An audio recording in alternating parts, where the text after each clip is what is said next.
as follows: 4 votes in favor, 9 votes against, 2 votes abstentions.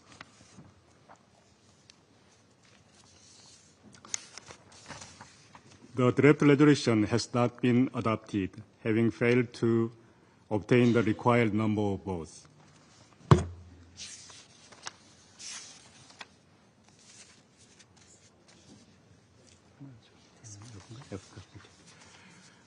Now I give the floor to those members of the Council who wish to make statement after the vote. I give the floor to the representative of China. China, President. 主席，中方对刚才付诸表决的决议草案未获通过深表遗憾。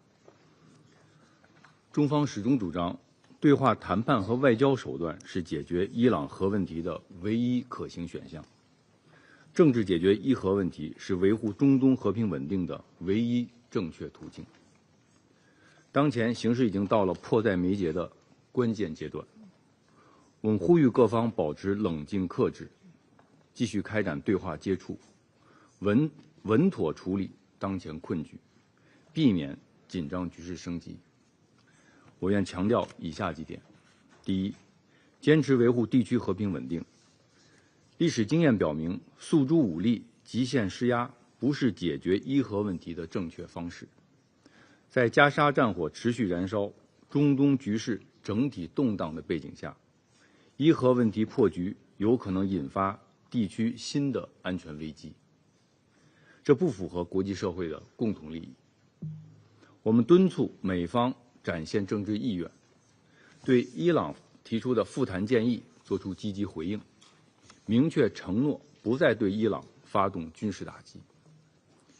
我们敦促欧方真心开展外交努力，放弃对伊推动制裁、施压胁迫的做法。第二，坚持对话谈判解决争端。伊核问题归根到底是政治安全问题，根子在于有关方面互信不足。全面协议初始参与方无条件回归复谈，有助于推动政治解决伊核问题。相关各方应当秉持相互尊重精神，在平等的基础上开展对话，努力寻找兼顾各方合理关切的最大公约数。安理会应发挥建设性作用，协助有关各方重建信任，弥合分歧。第三，坚持全面协议精神原则。无论下步伊核问题政治解决进程走向何方，全面协议及第2231号决议确定的核心目标和宗旨都不应放弃。分布对等、权责平衡等重要原则也依然有效。要继续统筹核不扩散与和平利用核能目标。伊朗应继续恪守不发展核武器的承诺。各方应充分尊重伊朗作为不扩散核武器条约缔约国享有的和平利用核能的权利。主席，作为全面协议参与方，中方始终坚持核不扩散目标，坚持维护全面协议权威性、有效性和完整性，推动各方忠实履行协议。美国退出全面协议后，面对伊核问题困局，中方积极推动各方对话接触，通过谈判化解分歧，发挥了积极和建设性的作用。我愿重申，中方维护国际和平与安全的庄严承诺不会改变，寻求和平解决伊核问题的政治意愿不会动摇，推动各方对话合作的外交努力不会放松。我们愿同各方一道，秉持客观公正立场，继续为推动伊核问题全面政治解决做出不懈努力。谢谢主席。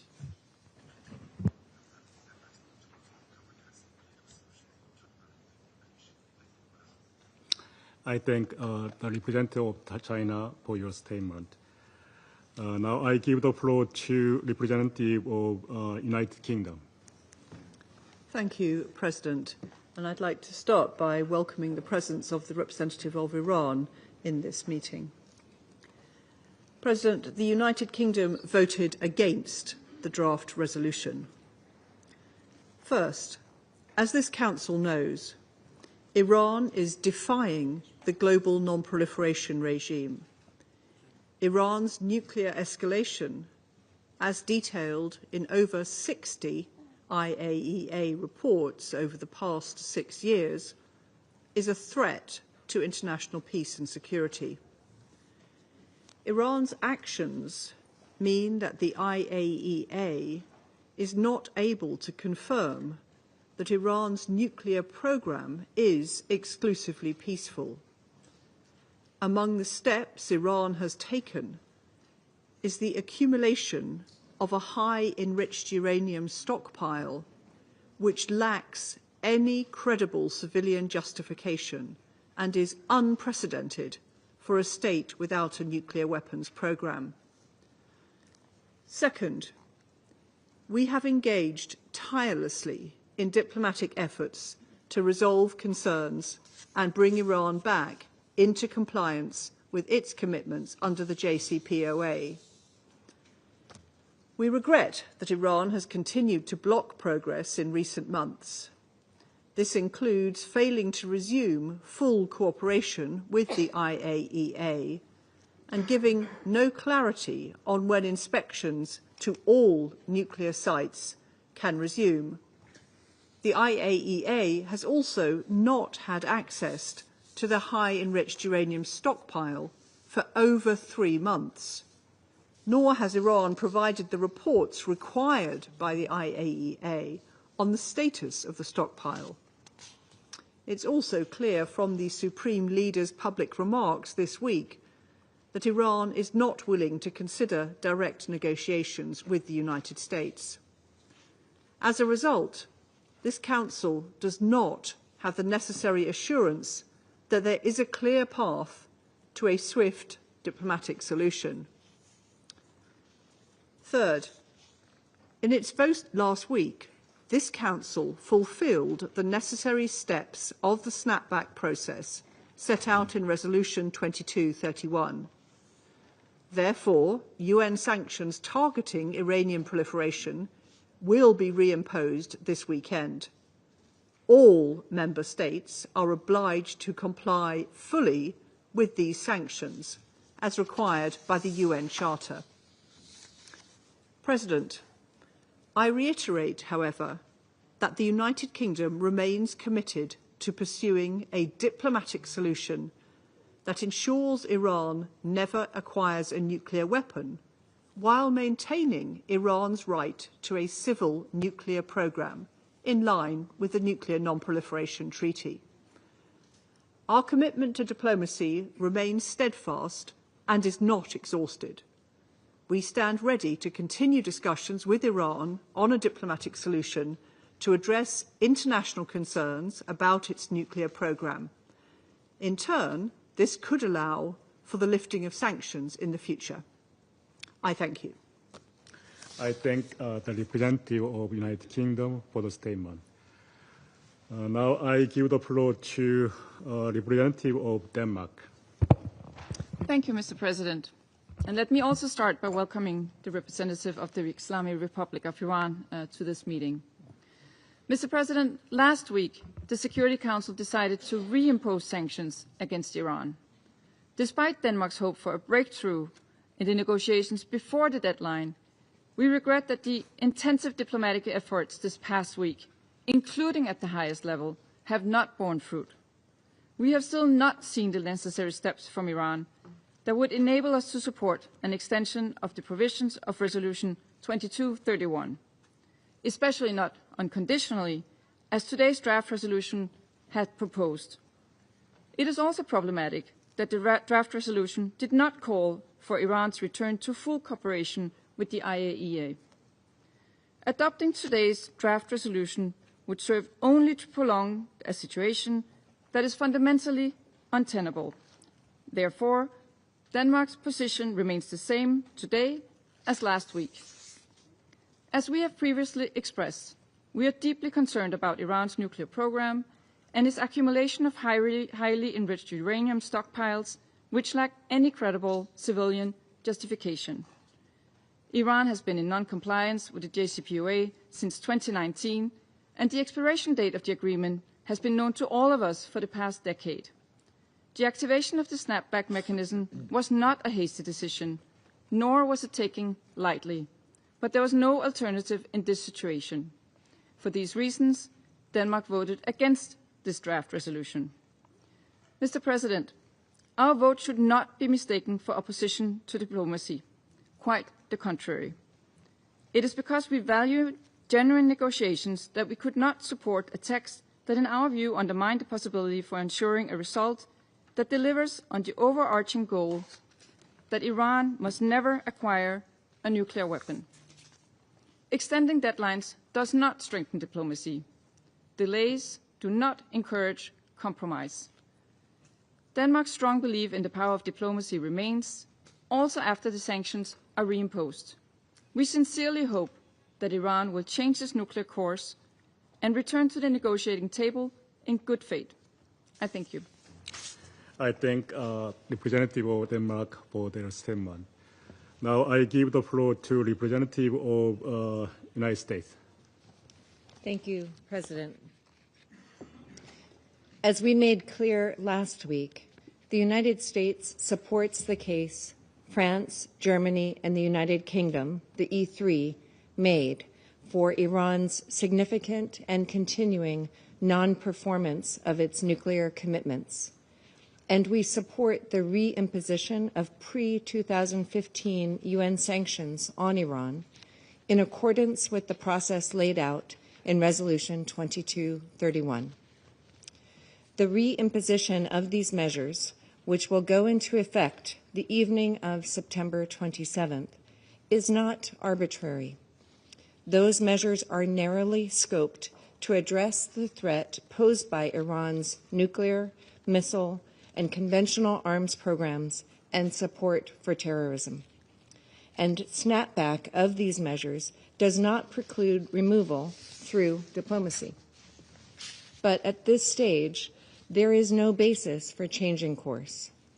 Despite suggestions to the contrary, Iran has still failed to address E3 concerns regarding its highly enriched uranium stockpile, compliance with its IAEA obligations, and resumption of direct diplomacy with the United States. We are pleased that the Council rejected this last-ditch effort by the Russian Federation and China to call into question these facts and suggest that an extension would be warranted. The Russian Federation-China text is a hollow effort to relieve Iran of any accountability for its continued significant non-performance of its nuclear commitments, and all without requiring tangible diplomatic progress. If the Russian Federation and China want to help realize a durable, negotiated outcome on the Iranian nuclear issue, rather than seek to bolster an untenable status quo of flagrant Iranian efforts to undermine the global non-proliferation regime, then they must press leaders in Tehran to take meaningful, immediate steps to fulfill its commitments and obligations, including by fully cooperating with the IAEA. I thank you. I thank the representative of the United States for the statement. Now I give the floor to representative of Algeria. شكرا سيد الرئيس على برمجة عقد هذه الجلسة للتصويت على مشروع القرار الذي تقدمت به كل من روسيا والصين وهما مشكورتين. ونرحب بمشاركة السيد عباس عراقجي وزير خارجية الجمهورية الإسلامية الإيرانية معنا في هذا الاجتماع. سيد الرئيس، انطلاقا من قناعتنا الراسخة بأن المساعي السياسية والدبلوماسية هي السبيل الوحيد للتوصل إلى حل سلمي ودائم للملف النووي الإيراني، صوتت الجزائر لصالح مشروع القرار القاضي بتمديد تقني للقرار 2231. فهذا الإجراء يمثل خطوة ضرورية لإتاحة الوقت اللازم الذي يمكن الذي يمكن أن يسمح باستئناف المفاوضات بين جميع أطراف خطة العمل الشاملة المشتركة. وفي واقع الأمر نأسف لفشل مجلس الأمن في اعتماد هذا النص، فبهذا يكون مجلسنا هذا قد فوت فرصة أخرى لتشجيع الحوار وتهدئة التوترات وإفساح المجال أمام العمل الدبلوماسي. وكما أكدنا عليه باستمرار وبإلحاح، فإن أي بديل للحل السلمي للملف النووي الإيراني ينطوي على مخاطر ذات عواقب وخيمة على منطقة الشرق الأوسط وعلى السلم والأمن الدوليين. ومما لا شك فيه فإن المحادثات والمشاورات الأخيرة بين مختلف الأطراف الفاعلة في هذا الملف، بما في ذلك الترتيبات العملية التي توصلت إليها إيران والوكالة الدولية للطاقة الذرية في 9 سبتمبر الفارط، تثبت بأن الحوار والجهود السياسية والدبلوماسية الرامية إلى إيجاد حل عن طريق التفاوض لا تزال ممكنة. فبالرغم من إخفاق مجلس الأمن اليوم في تبني مشروع القرار، فإن الجزائر تجدد دعوتها لجميع الأطراف إلى ممارسة أقصى درجات ضبط النفس وتفادي اتخاذ مزيد من الإجراءات التصعيدية والانخراط بشكل بناء في مفاوضات بحسن نية، سعيا للتوصل إلى حل شامل ودائم وملائم للملف النووي الإيراني. وشكرا.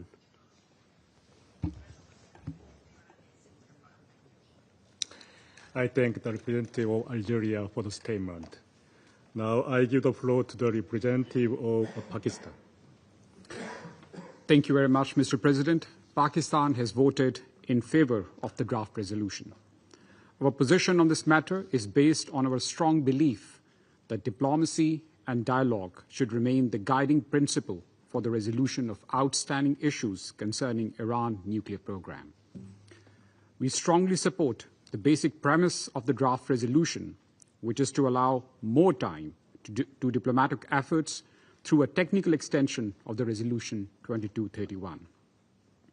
In the Council's consideration of this issue, we repeatedly heard members lending support to diplomacy and a negotiated solution to Iran nuclear issue.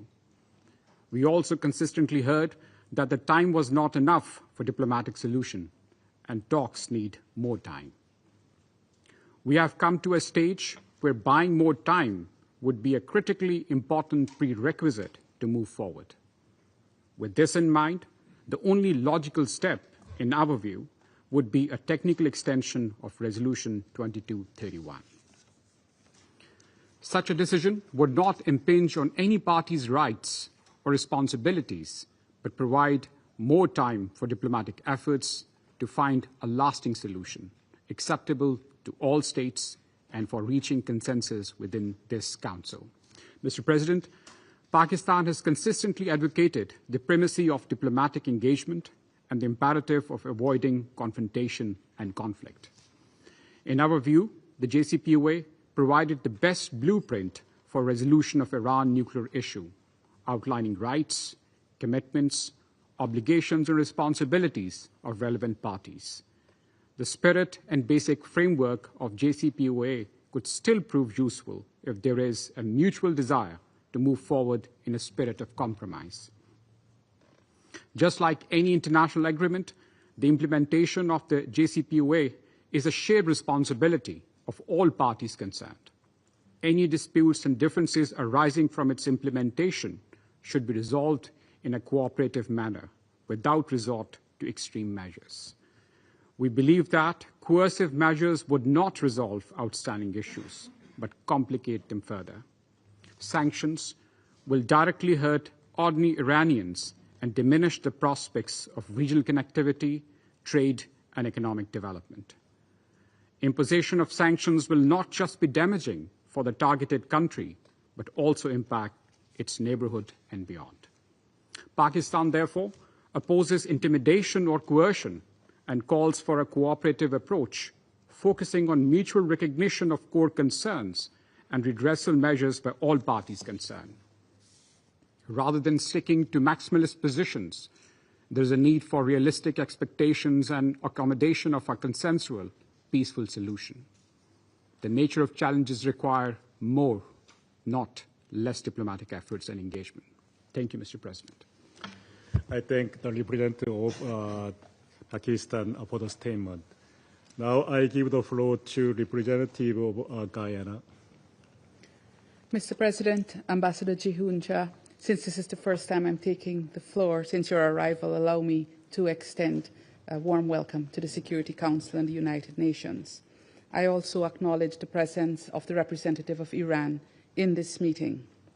Mr. President, Guyana recognizes the urgency and importance of addressing the Iranian nuclear issue, and we appreciate the efforts of the pen holders, China and the Russian Federation, to give breathing space for diplomacy. We reiterate our position that multilateralism and diplomacy must be fully utilized to resolve complex international issues, such as the one being discussed today. Our view is that the Joint Comprehensive Plan of Action remains a crucial instrument for ensuring the exclusively peaceful nature of Iran's nuclear program and for promoting regional and international security.